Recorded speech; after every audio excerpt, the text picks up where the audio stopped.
ನಮಸ್ಕಾರ ಗೆಳೆಯರಿ, all in one Kannada ಚಾನಲ್ಗೆ ಸ್ವಾಗತ ಸುಸ್ವಾಗತ.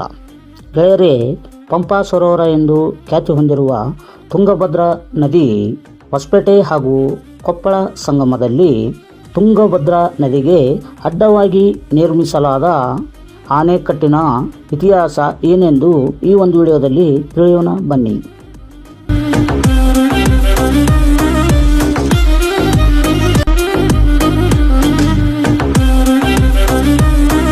ಗೆಳೆಯರೇ, ಮೊದಲು ಈ ಆಣೆಕಟ್ಟಿನ ವಿಶೇಷತೆ ಏನೆಂದು ತಿಳಿತಾ ಹೋಗೋಣ. ಇದು ಭಾರತದ ಅತಿ ದೊಡ್ಡ ಕಲ್ಲಿನ ಅಣೆಕಟ್ಟು ಮತ್ತು ದೇಶದ 2 ಸಿಮೆಂಟ್ ಬಳಸದ ಅಣೆಕಟ್ಟುಗಳಲ್ಲಿ ಇದು ಒಂದಾಗಿದ್ದು, ಇನ್ನೊಂದು ಕೇರಳದ ಮುಲ್ಲಪೆರಿಯಾರ್ ಅಣೆಕಟ್ಟು. ಈ ಅಣೆಕಟ್ಟುಗಳನ್ನು ನಿರ್ಮಿಸಲು ಸುರ್ಕಿ ಅಂದರೆ ಇಟ್ಟಿಗೆಯ ಪುಡಿ, ಗಾರೆ ಹಾಗೂ ಸುಣ್ಣದ ಕಲ್ಲುಗಳು ಇವುಗಳಿಂದ ನಿರ್ಮಾಣ ಮಾಡಲಾಗಿದೆ. ಹಾಗಾಗಿ ತುಂಗಭದ್ರಾ ಅಣೆಕಟ್ಟು ರಾಜ್ಯದ ಅತಿ ದೊಡ್ಡ ಅಣೆಕಟ್ಟು ಎನ್ನುವ ಹಿರಿಮೆ ಹೊಂದಿದೆ.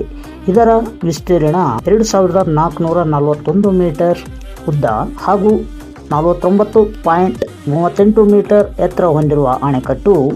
33 ಬಹುದೊಡ್ಡ ಗೇಟುಗಳನ್ನು ಹೊಂದಿರುವ ತುಂಗಭದ್ರಾ ಅಣೆಕಟ್ಟು ಬಹುದೊಡ್ಡ ಗಾತ್ರವನ್ನು ಹೊಂದಿದ ಈ ಅಣೆಕಟ್ಟಿನಿಂದ ಸಂಗ್ರಹಿಸಲಾದ ನೀರನ್ನು ಕಾಲುವೆಯ ಮೂಲಕ ಕರ್ನಾಟಕದ ಚಿಕ್ಕಮಗಳೂರು, ಶಿವಮೊಗ್ಗ, ದಾವಣಗೆರೆ, ಬಳ್ಳಾರಿ, ರಾಯಚೂರು, ಕೊಪ್ಪಳ, ಹಾವೇರಿ ಹಾಗೂ ಆಂಧ್ರ ಪ್ರದೇಶದ ಕರ್ನೂಲ್, ಮಹಬೂಬ್ನಗರ ಹೀಗೆ ನೀರಾವರಿ ಹಾಗೂ ಕುಡಿಯುವ ನೀರಿಗಾಗಿ ಬಳಸಲಾಗುತ್ತದೆ.